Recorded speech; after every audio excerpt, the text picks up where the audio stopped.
How's it going, everybody? I'm Ron, and I'm gonna basically walk you through step by step the different processes I did when I bought my bus. Okay, now this is my 1993 Bluebird TC 2000. Okay, it's about 36 feet long, maybe a little bit longer, like 37 and a half, somewhere around there. It's about 283 to 284 square feet on the interior. It has a 5.9 mechanical Cummins. I know it's got an Allison transmission, but I didn't dig too far into that quite yet, and I should have, okay? And that's one of the things I want to bring up, okay? The transmission on this particular model of bus that I bought does not slow me down when I'm going down hills, which is a little spooky when you're driving something this big, okay? The GVW on this vehicle is extremely heavy, okay? And honestly, there's another thing I want to let you know. When I bought my bus, I didn't pay attention to this, and I'm glad that it actually had the feature that it had, and you should pay attention to this. I bought this bus and I didn't take a look at the rear brake system, and it was a good thing that it ended up being disc brakes, because if it was rotors, I would be even more concerned that the transmission does not slow you down, okay?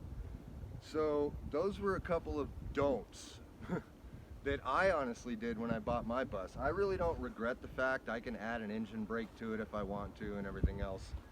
There's other things that you have to take into consideration if you buy this particular model with this particular age. They don't always have a heater system. Like these engines don't have the igniters, the igniter, the glow plugs. They don't have those. They had a box that was an air intake system that was a bunch of coils that would heat up and superheat the air as it went into the engine to ignite the system.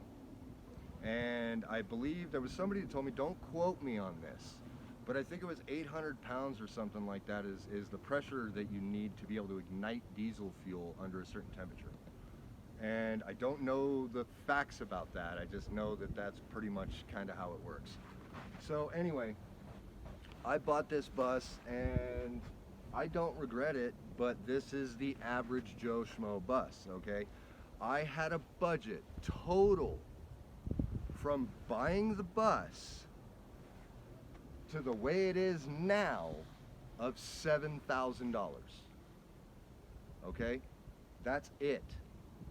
I realize that the bus market is insane now. I've been living in this thing for over 2 years, and I've had it parked, fully operational, with no one in it and no problems for almost a solid year. Okay? Now, where I'm at, we have extremely long days, and we're at an extremely high altitude, so we're closer to the sun. So when you're not in a vehicle like this, there's always some concerns people worry about and stuff like that.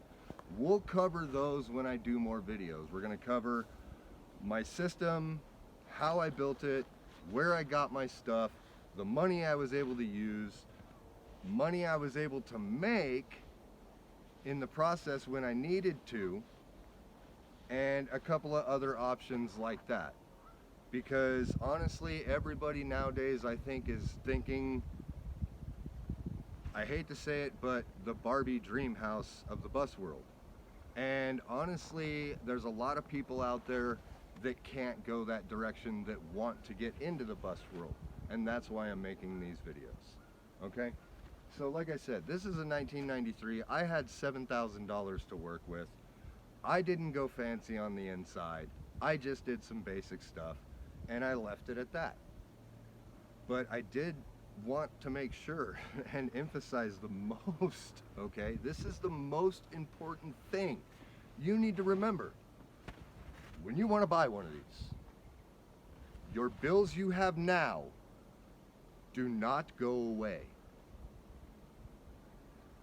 I'm going to be very clear on that. The bills that you pay now do not go away. they transfer and they mutate into your new bills. Okay? This is your new bill cycle.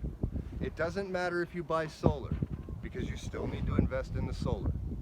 You still need to invest in the future of the solar because stuff wears out, it breaks down. Those are bills. The way this works is you pay bills and then you have a break, and then you pay bills and you have a break. And the more you're moving, the less of a break you get, to be completely honest. There's different ways and stuff like that that we're going to get into when it comes to insurance and mobility and how to build it to make sure, you know, things are in order, basically. Now, if you've looked at some of my videos about the interior, we'll get into that, okay? I had an 11-year in electrical, all right? 11 years in electrical. I wouldn't have done what I done if I didn't know absolutely for sure exactly how it worked, okay? So like I said, over 2 years, and even had it parked for almost a year, fully operational, not shut down, with no hiccups, no problems, okay? So when you talk about your bills transferring, you've got fuel, you have insurance, you have oil changes, which don't forget, you also have fuel filter and water separator filter changes that are in your oil change cycles, okay, if you really want to stay on top of your bus. Then you've got tires, which are really expensive. You've got brakes. And then you also, if you have this one on, you know, fortunately for me, it functions on a hydraulic brake system, so this particular bus never even required a CDL to drive because it doesn't have air brakes, and it did not weigh what was required for a CDL.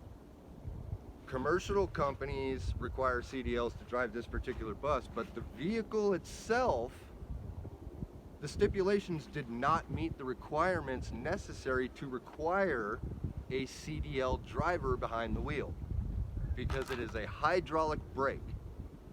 Now, when you're dealing with compressors in CDL required vehicles, you have things you have to worry about. You have an extra belt. You've got gaskets. You have a compressor that's feeding air to your brake system. That compressor relies on a charge system. There's a certain RPM rate that engine should be staying at in order for that compressor to be running at optimal performance. So there's so many different things. This one, the other thing that I did not like, which I'm a little iffy about, is also there really is no park. There's only an emergency lock to the transmission. So you're definitely wanting to chalk the tires no matter what, okay? Especially on one like mine, all right? So you've really got to take all these things into consideration. One, your bills don't go away, they transfer. They may reduce. When you get started, they may increase. This is not something you just, oh, I'm gonna do this, and all of a sudden I have no money. So anyway, I hope this video was helpful, and if it was, leave a like, subscribe to my channel if you like the content and what I'm putting up here. Like I said, I'm gonna take you step by step, and then hit the notification bell so that you don't have to worry about it, and you'll get notified anytime I drop a video, even if it's something you're not into. Just stay tuned and I'll hit your topic.